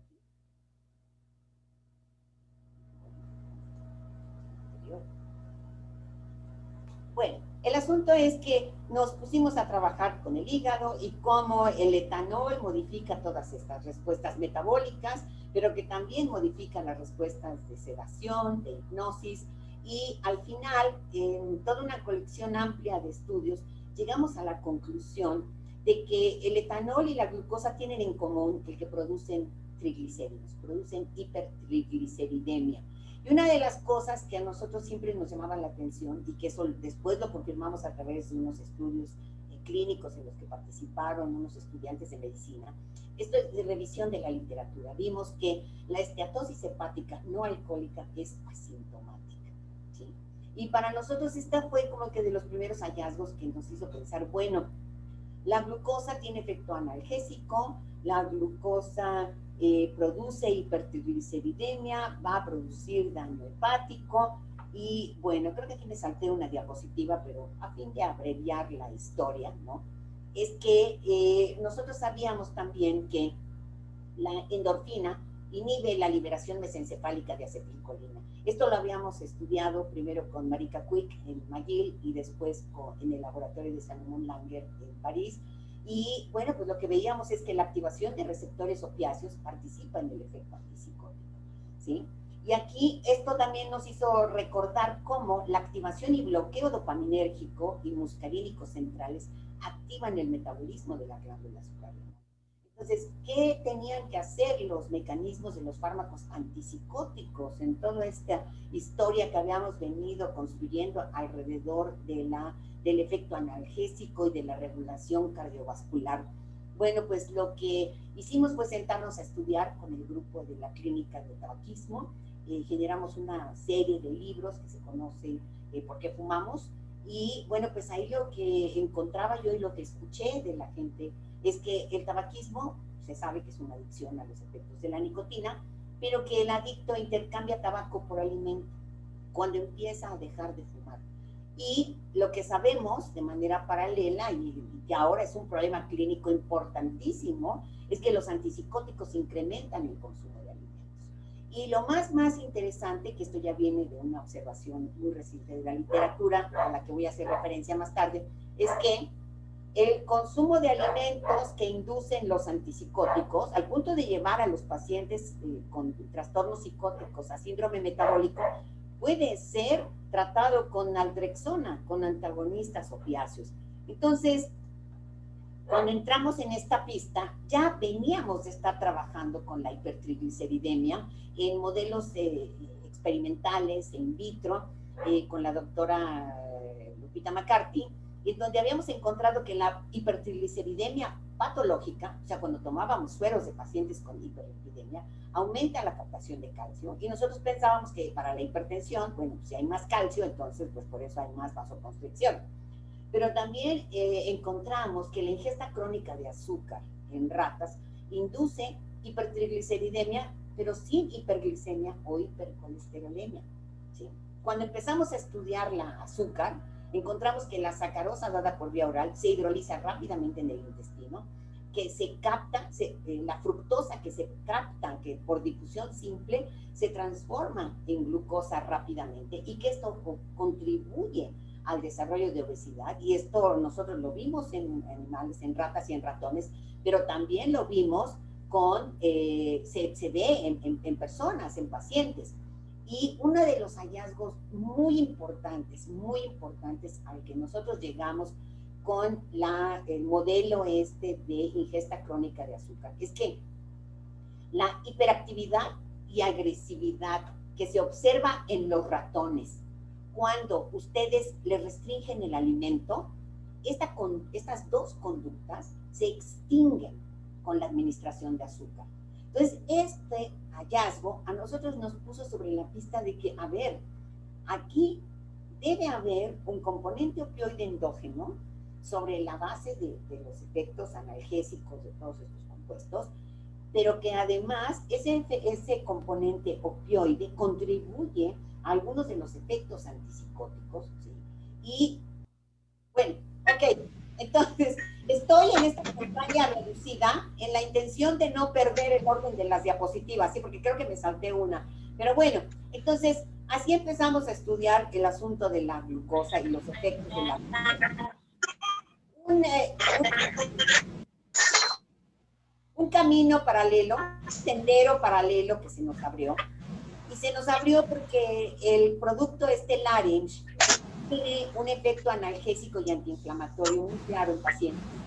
Y cuando Maritza vino a visitarme con su tío por ahí del 97 y a proponerme que los ayudara yo a demostrar la existencia de estos efectos farmacológicos, si ellos me hubieran dicho, mira, tenemos este producto que es antineoplásico, seguramente mi respuesta hubiera sido, ¿sabes qué? No, porque ahorita estoy interesada en los analgésicos, ¿no? Pero cuando me dijeron que parecía que tenía un efecto analgésico en pacientes con artritis reumatoide, entonces les dije, ¿sabes qué? Sí, vamos a estudiar. Ahora, de los datos de Laringe, Solamente quiero yo decirles que el Arinch es un producto que es una mezcla de hidrocarburos que tiene efectos analgésicos, antiinflamatorios y antineoplásicos, tanto en humanos como en ratones. En los ratones, que es en lo que yo más he estado involucrada, induce hiperactividad motora, con unas conductas de juego, de colgarse del techo de la jaula, de hurgar en el acerrín, bueno, cosas que yo nunca había visto con ninguno de los fármacos que había estudiado. Y muy interesantemente, el Larynx induce una alopecia total que es reversible cuando se deja de aplicar tópicamente, ¿sí? Entonces, estos son un producto que tiene unos efectos impresionantes de modular la respuesta inmune, ¿sí? Tiene este efecto de alopecia que tienen en común todos los antineoplásicos. No hay antineoplásico que no produzca alopecia, pero que en los ratones es 100% reversible. En los humanos, a las dosis que se emplean, no tiene este efecto, pero sí tiene este efecto psicoestimulante muy importante. Ahorita este producto contiene más de 130 compuestos que incluyen compuestos volátiles y no volátiles. Aquí, bueno, pues ya se vende, está disponible, tiene un registro de salubridad y bueno, pues están muy activos tratando pacientes con artritis reumatoide, a pacientes con cáncer de próstata, que es en uno de los que yo estuve directamente involucrada, con cáncer de mama, y bueno, pues aquí queda todavía abierto que pues gane credibilidad para que la gente se beneficie de sus efectos, ¿no? En el caso de cómo podemos nosotros modular la respuesta inmune y cómo nos lleva a la propuesta de que las reacciones adversas a medicamentos parece que ocurren como ruptura de la tolerancia inmunológica, bueno, pues hemos avanzado muchísimo. Aquí, bueno, el reto en lo que es la farmacovigilancia es la definición de la causalidad. Ya acercándome al final de lo que es mi presentación, si se me permite, doctora Jaimes. Sí, doctora, lo estamos escuchando. Sí, claro. Tiene que ver con este efecto clave que ha sido como la línea de ruta, la brújula con la que he avanzado en los senderos de la farmacodinamia. Y bueno, pues ahora vemos a la glucosa como una herramienta farmacodinámica prima, ¿sí? La glucosa es un nutriente esencial que mueve, esto no lo digo yo, son literatura reciente publicada, en donde muestran que existe una interacción farmacodinámica de relevancia fisiológica entre los opioides endógenos y la glucosa, ¿sí? Y algo que comentaba yo hace rato, al punto tal en el que la naltrexona parece ser útil para el manejo del síndrome metabólico o la ganancia de peso que sufren los pacientes con trastornos psicóticos. Al día de hoy les puedo decir que nosotros pensamos que la glucosa puede tener un efecto antipsicótico. Lo hemos visto en el caso de las ratas y de los ratones, cuando las ratas son no deprivadas de alimento, pero se les reduce su ingesta de alimento, despliegan un comportamiento de lucha de box, ¿no? Marcha marsupial, como la calificó a Alejandro Vargas, y estos dos comportamientos los extingue completamente la administración de solución conteniendo glucosa. Sabemos ya que la glucosa se comporta como un analgésico de tipo opioide. Pensamos, tenemos alguna evidencia de que la glucosa puede también tener un efecto inmunomodulador, que puede estar mediado por los opioides que libera. Sabemos, y ya existe algo de consenso en la literatura también, que la glucosa produce adicción. Los animales de laboratorio se vuelven adictos a la glucosa, y esto, bueno, ensayados en paradigmas sencillos, ¿sí? Pero se pegan a la botella para tomar azúcar, ¿sí? Sabemos que la glucosa tiene un efecto hipertrigliceridémico muy importante, ¿sí? Y sabemos también, con unos estudios preliminares que hicimos con la doctora Ruth Jaimes, que la glucosa parece tener un efecto anticoagulante, ¿sí? La hipertrigliceridemia se sabe que está, ya ahora hay un artículo reciente muy bonito de 2020, en donde muestran que pueden ser los ácidos grasos de bajo peso molecular los que puedan ser disparadores de procesos neoplásicos. ¿Sí? Sabemos que la glucosa produce hipertensión, es el modelo clásico de síndrome metabólico, y bueno, pues sabemos que la glucosa parece actuar también como un modulador colinérgico, ¿no? Entonces, al final, el mensaje es los senderos, las rutas de la farmacodinamia. Cuando uno asume esta definición de que la farmacodinamia es el estudio de los efectos de los fármacos, de las sustancias, bueno, pues entonces se abren infinidad de opciones, ¿sí? Yo aquí ya además les comentaría que para mí la educación ha sido muy importante, sobre todo en el contexto de la senda de la farmacodinamia. Hay una definición, ¿no?, que nos lleva ahora a pensar en que tenemos que educar a los estudiantes de medicina para que tengan un desempeño confiable e independiente.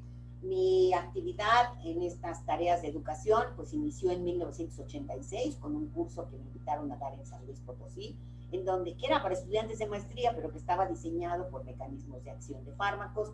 Y bueno, pues me ha llevado al 2007 a hacer una propuesta de que la administración de fármacos es una competencia clínica esencial y que la calidad de la enseñanza, igual que la calidad de la investigación, pues son objetivos estratégicos para el desarrollo de todo lo que se haga en general. Y bueno, pues hay algunas otras contribuciones importantes a lo largo de este camino, y yo cerraría esta parte de la educación haciendo mención de estos últimos de los trabajos que hemos hecho en los últimos años con el uso de simuladores clínicos. Realmente llevan al alumno de medicina a un terreno simulado, pero en donde pues se vuelve muy, muy importante que se atienda cuál es el propósito real, que es tener fármacos que tienen efectos que son útiles desde el punto de vista terapéutico. En el caso del desarrollo de tecnología de integración nacional, debo decirles que el trabajo que he podido realizar en los últimos, pues yo diría 15 años en la Facultad de Medicina se deben gracias a la colaboración del ingeniero Juan Antonio Calderón y del doctor Jorge Cabrera, bueno, y de todos los comentarios inspiracionales del doctor Luis Felipe Cortés.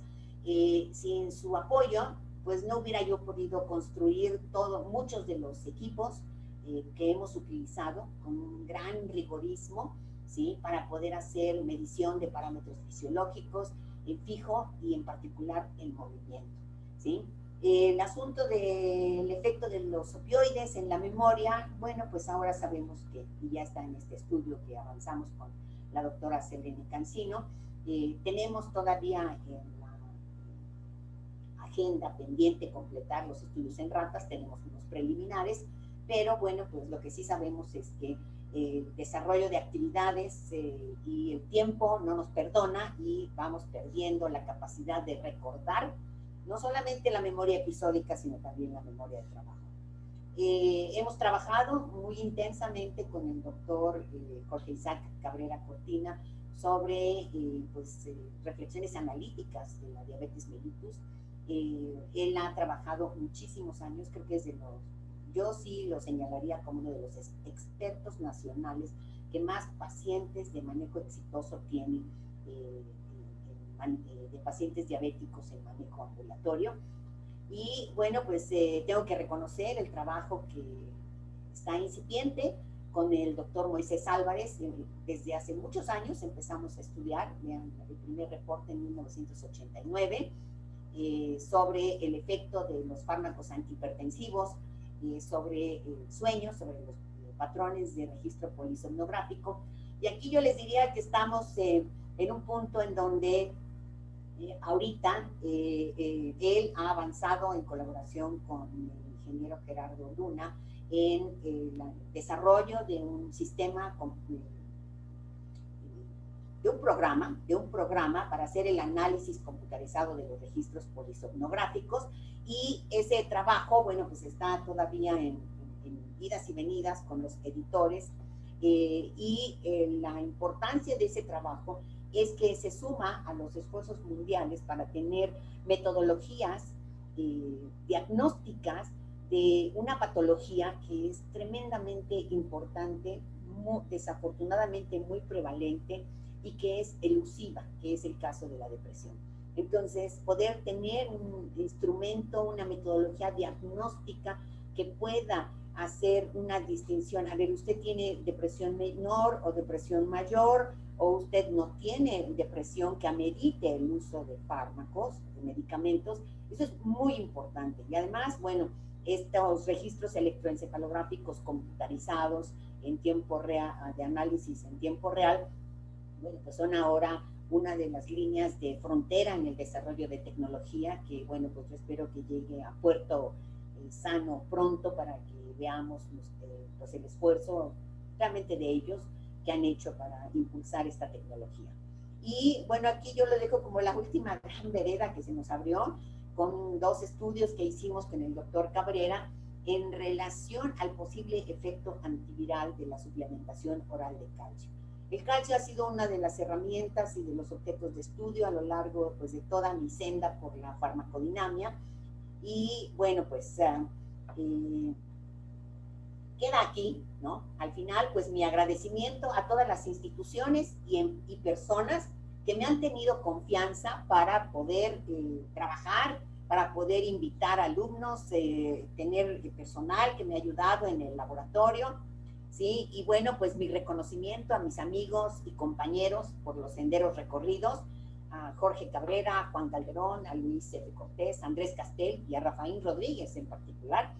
Y bueno, pues mi agradecimiento a quienes han sido mi fuente inagotable de inspiración, a mis hijos y mis hermanos, Maika, Arturo, Carlos y Tere. Y pues con esto concluyo. Creo que he abusado media hora más del tiempo programado, pero pues muchas gracias por escucharme, los que hayan quedado todavía en la sala, y bueno, pues estaré atenta y receptiva a que si me dicen, ya terminamos aquí, doctora, muchas gracias. ¿No? Muchas gracias, doctora. No, pues muy interesante, muchas felicidades. Gracias. Sí, y abrimos la sesión para algún comentario, preguntas.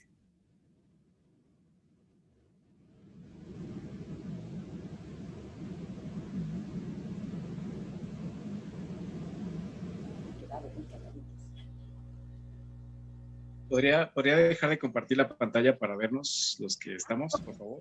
Por supuesto. ¿Y nueva función?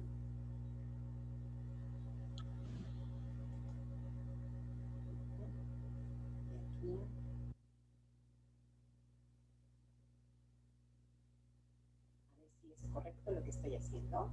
Ana, aquí está, dejar de compartir. Sí, ya estoy. Así es, doctora. Muchas gracias, doctora.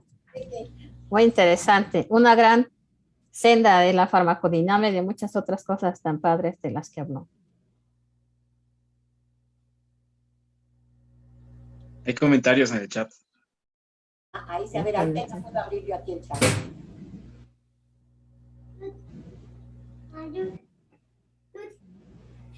A ver si las puedo ver. Matías. Espérame tantito, estoy en la... Yo vi a Matías. Y felicitaciones a todos, ¿no? Son mis fans, los que se han conectado. Sí, creo que no hay ninguna pregunta, solo saludos. No sé Felicitaciones del doctor Villalpando. El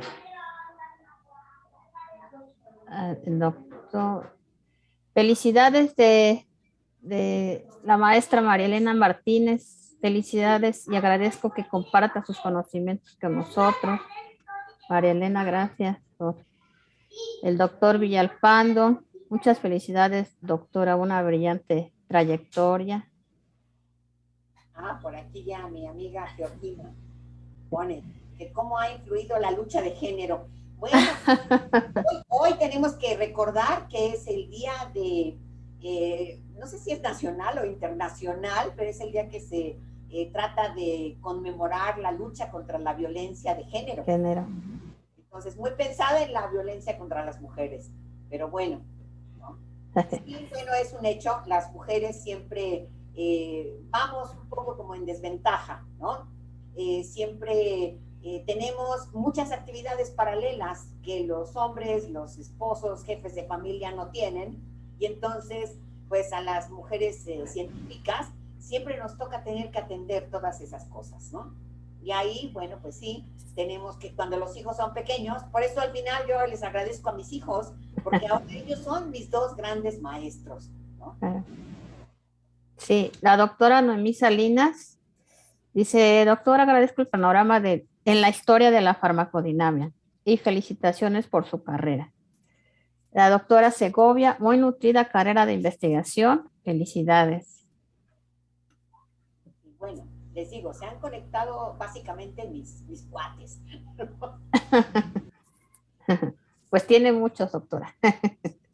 Y gracias a Dios, creo que esa es una de las cosas que puedo señalar.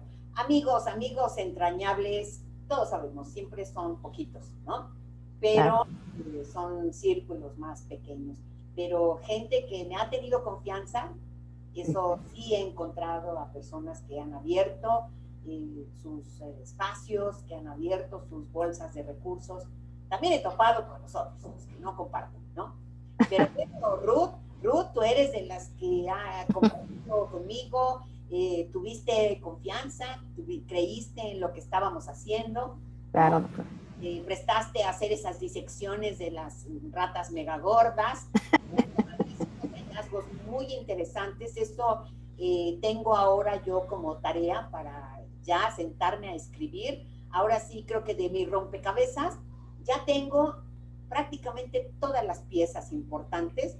Nos queda pendiente nada más la que estamos terminando de afinar con la doctora Marta Méndez, que es la que tiene que ver con el análisis de estructura-actividad de la glucosa y de los análogos de la glucosa, ¿sí? Y para perfilar ya con mayor precisión si existen, porque hay muchísimos compuestos sintéticos que tienen la capacidad de inducir sabor dulce, si existen algunos más perfilados desde el punto de vista de la estructura química, que reúnan este espectro de acciones farmacológicas que la verdad es que encontramos súper interesante. La glucosa tenga un efecto terapéutico como antipsicótico, pues es algo que a mí me tiene realmente muy entusiasmada, muy entusiasmada. La doctora Georgina, felicidades por tu carrera fructífera. La doctora Marta Méndez, muchas felicidades, ha realizado mucho trabajo, gracias por compartir. El doctor, nuestro coordinador de enseñanza, le quiere preguntar algo, ¿lo leo o le comenta a usted, doctor? Lo comento con todo gusto. ¿Cómo se imagina? Yo sé que es muy difícil, pero desde su trayectoria se puede perfilar hacia el futuro. ¿Cómo se imagina la farmacodinamia de la segunda mitad del siglo XXI? ¿Algún viso que por ahí que usted se imagine? No, mira, yo tengo ya una idea muy clara y es algo que en algún momento compartía yo con el doctor Carrasco. A lo mejor lo compartí tan rápido entre tantas cosas que no lo logró ubicar con precisión, pero mira, estamos en la era del Big Data. Definitivamente la biología de sistemas, todos estos métodos computarizados, ya no hablé porque eso está realmente incipiente, pero es una gran avenida. Toda la incursión para descargar información de Gene Data Bank y relacionarlo con historia natural de la enfermedad es algo que empieza. Hay un reto ético de fondo ahí, pero pues, ¿qué le vas a decir a una gente que le haces un mapeo genético y le encuentras que puede desarrollar cáncer, ¿no? Que es casi como la condena de muerte anticipada, ¿no? Pero todo eso está avanzando rapidísimamente, ¿no? El reto acá es que hay mucha información. Ya la humanidad, los farmacólogos, los farmacodinamólogos, en esta concepción bucheniana, ¿no? Han generado una cantidad de información tremenda. El reto ahorita es regresarse a analizarla.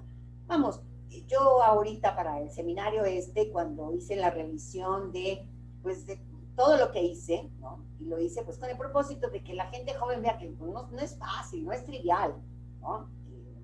Lanzar una propuesta, que se necesita realmente mucho trabajo en la trinchera y con lo que a veces cuenta uno, ¿no?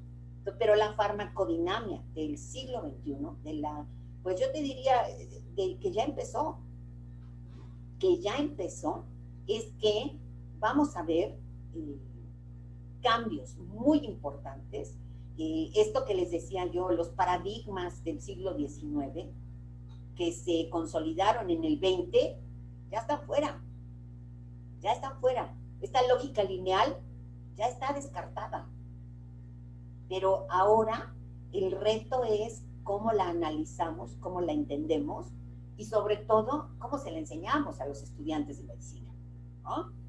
Porque aquí, bueno, ya mira, ahora yo me he puesto el cometido de sentarme a escribir muchas de estas cosas, pero para que la gente también ya más con calmita se sienta y lea un paper, otro paper, y a lo mejor así ya puede agarrarle el hilo a la historia con más calma, ¿no?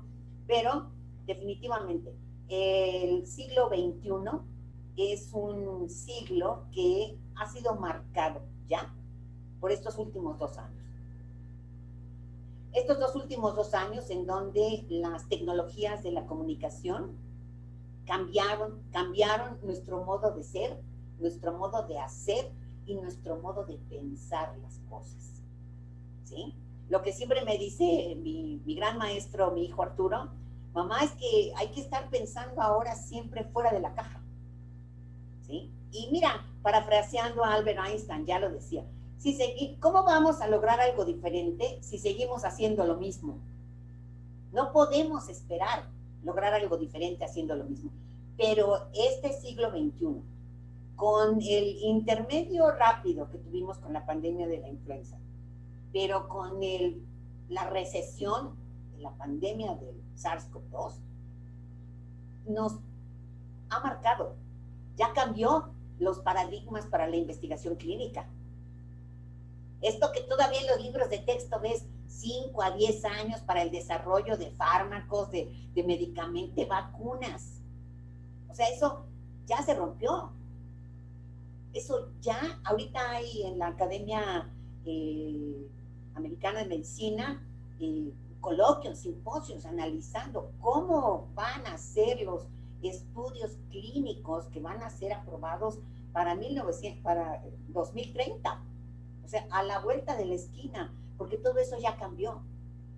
O sea, no es algo que va a cambiar, es que ya empezó un cambio dramático de rupturas de paradigmas, de reorientación de conceptos teóricos, ¿sí? Esto de lo de los transductores de señales de proteínas G, pues estábamos bien contentos, ¿no? Cuando Lefkowitz y Roswell y Gilman, ¿no? Y Kovilka salieron ahí con el premio Nobel y bueno, todos estábamos bien emocionados y pensamos, ya la hicimos, ya entendimos y ahora entre más le buscan, más le encuentran. Entonces, muchos de estos paradigmas tremendamente consolidados en el siglo XX ya se están moviendo. Teoría, modelo operativo de la teoría del receptor, dicho por mí puede no significar mucho, ¿sí? Pero dicho por Terry Kenakin es algo muy fuerte y es de 2019. O sea, entonces, miren, en el trabajo de Humphrey Rank, que es el autor del libro, él dice, el concepto de receptor es a la farmacología lo que homeostasis es a la fisiología y metabolismo es a la bioquímica. Ese tamaño es el asunto, ¿sí? Pero al final del camino, lo que todos andamos buscando es tener mejores tratamientos. Entonces, yo recuerdo mucho cuando conocí al doctor Hans Shoemaker en el laboratorio de Salomon Langer, yo estaba impresionada porque yo había empezado a hacer binding, sabía del binding del laboratorio de George Counos, y teníamos nuestra pilita esta de 8 hoyitos, 12 hoyitos, e íbamos uno por uno, ¿no? Bueno, Hans Shoemaker diseña, con el patrocinio de los laboratorios Intelabo, que ahora son de L'Oréal, una máquina que era una plataforma que tenía creo que 500 boquetitos, ¿no? Que movía un bracito de robot para surtir todos los ingredientes que una macro dispensadora. Y los resultados que Hans Shoemaker estaba publicando, están publicados, ¿no? Sobre binding, son espectaculares, gráficos tridimensionales para entender los tiempos, las concentraciones, los cursos temporales de la unión de los fármacos radioactivos a sus receptores. ¿Sí? Pero al final, él me decía, no te hagas bolas, ¿no? Lo importante es el efecto. Los farmacólogos tenemos que ir tras el efecto. ¿Sí? Y la verdad, para mí eso ha sido muy inspirador. Porque, bien a bien, o sea, si el Larynx, ¿no?, tiene en efecto utilidad clínica como antineoplásico, el laboratorio de la doctora Patricia Ostrowski ya intervino con el Larynx también, y bueno, pues hace muchas cosas porque tiene un montón de componentes, pero lo importantísimo es que tenga el efecto. Y por eso es ya hasta la conceptualización de farmacodinamia. Hay que reconocer la teoría del receptor, el conocimiento del receptor, las cascadas de señalización, la multidisciplinaridad y la incertidumbre o complejidad. Creo que en la presentación voy a cambiar el concepto de incertidumbre por complejidad, ¿no? Pero, pues al final del día, lo importante es tener los efectos. Es esto que ahorita que abrió su cámara el doctor Álvarez Rueda. Esto que están haciendo con Gerardo, y que bueno, he tenido el honor de que me inviten, ¿no?, para revisar los manuscritos de estas aplicaciones clínicas de los registros electroencefalográficos, para hacer el diagnóstico y el pronóstico del tratamiento antidepresivo, pues está fenomenal. Está fenomenal. Cuando yo conocí a Moisés, ya no voy a decir hace cuánto tiempo, pero don Augusto Fernández Guardiola, él siempre me contaba esa anécdota para querer impresionarme, era de que, no, es que llega Augusto y me dice, bueno, y tú, a ver, aquí, enfrente de mí, hazme la interpretación de estos registros electroencefalográficos, ¿no? Y se sentaba Moisés con su melena setentera, y ahí estaba, recetándole la historia a Augusto Fernández Guardiola. Y al día de hoy, el uso de los registros electroencefalográficos depende de la interpretación clínica que hace el psiquiatra con experiencia. Entonces, avanzar esa metodología, pues es un salto cuántico. Y eso está pasando ya. ¿Sí? Moisés se ha aventado con lo de la depresión, pero se utiliza para la epilepsia.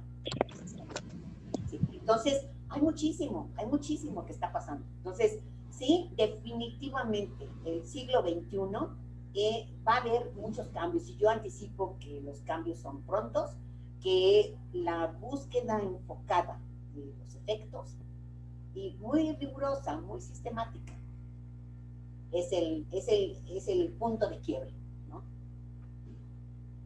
Doctora, Sí. Tiene, pues la doctora Georgina agradece su apoyo, y al doctor Campos porque con ustedes hizo su tesis de licenciatura. La maestra Cristi se tuvo que retirar, pero me mandó un WhatsApp de que pues la felicita, que muy interesante su conferencia, y ya tendrán después tiempo para platicar ustedes. Y ahí puse el correo al final, ¿no?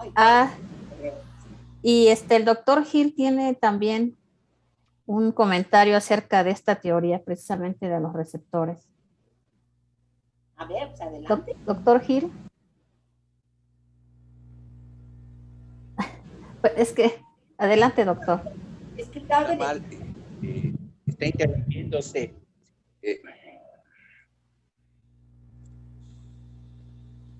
Bueno. Y lo oímos, doctor. Ya te oímos. Felicidades, doctora. Gracias. De verdad, su trayectoria es de mucho trabajo, de estar en varias áreas, con un conocimiento de literatura, bueno, se ve explícito, implícito en lo que realiza. No, yo creo que ahora está mucho más complejo el asunto, doctora. Yo he visto algunos artículos actuales en donde ya no se habla de un receptor, se habla de un complejo de receptores, tanto centrales como asociados, para tratar de explicar cualquier efecto. Y eso nos ubica en algo más complejo, que es tratar de abordar el complejo. Y nomás abordamos, a veces es importante la relación entre el receptor, una proteína, con un fármaco, cuando realmente hay la relación de un fármaco con una proteína y con más proteínas. Claro. Y eso nos vuelve tan complejo en la investigación, que usted sabe los recursos, pues las facilidades con que se hace esto. Bueno, pues yo también prefiero, igual que usted, buscar el efecto farmacológico visible, real, y después que alguien busque los mecanismos de acción que cada vez son más complejos de abordar, de investigar. Eso creo que es una posible, nos pone todavía dentro de la investigación modesta que hacemos dentro del departamento. Felicidades, doctora. Muchas gracias. Quizás yo diría, tenemos que dejar de ser modestos, porque hay una cosa que es real. Los grupos más importantes de investigación en farmacodinamia molecular, ahora, ante esto que yo casi parafraseo lo que publica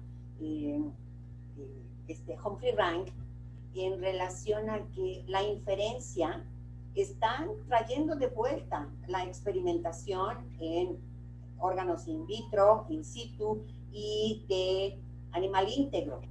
Y tienen que regresar porque llega un punto en donde tienen muchas moléculas que tienen un potencial impresionante, pero que si no se demuestra que tienen por lo menos el efecto que pensamos que tiene potencial terapéutico, pues se quedan en el archivo de las estructuras de compuestos, ¿no?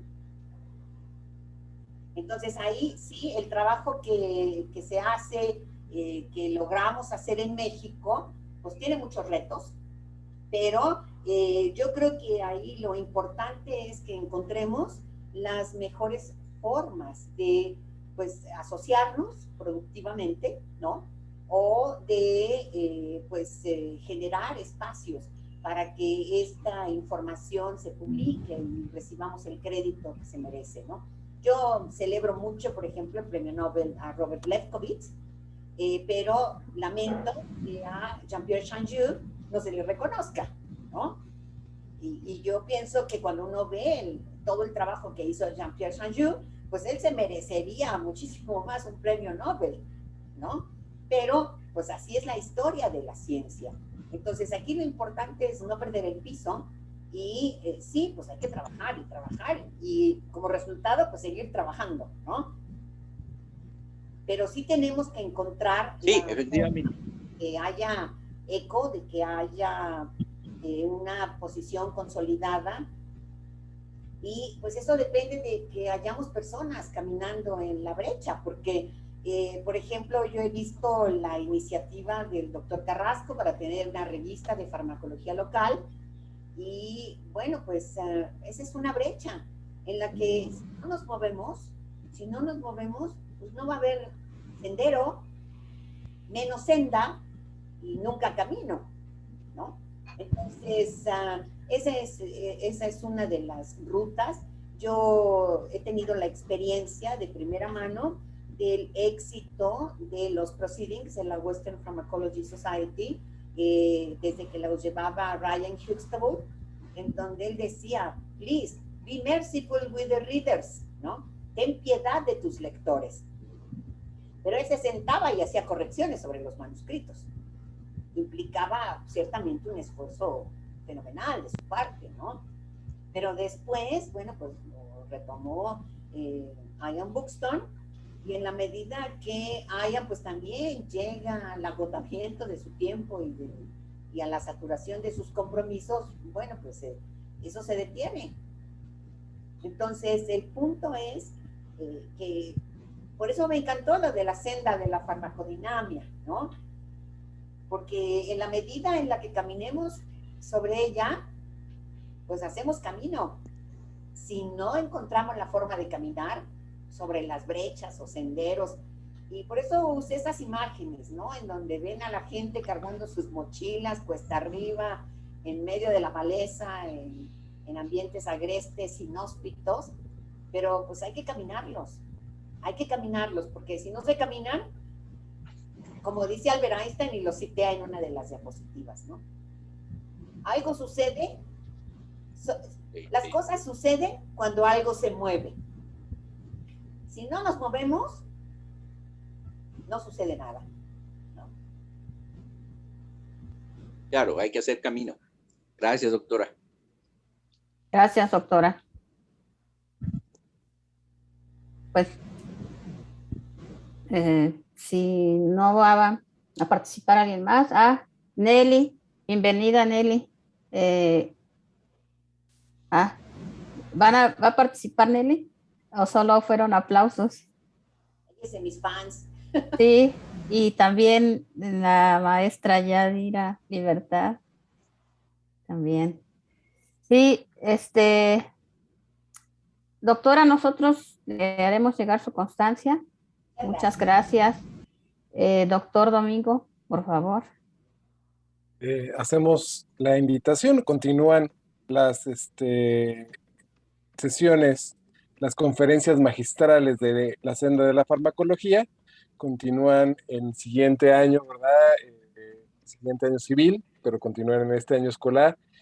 Vamos a tener al doctor José Antonio Rojas de invitado estelar para el 20 de enero. Están todos invitados, les haremos llegar la invitación por los canales acostumbrados, pero aparte en la hora 20 de enero, jueves a las 5, como es tradicional. Entonces están invitadísimos. Agradezco profundamente la presencia de la doctora Dolores, ¿no?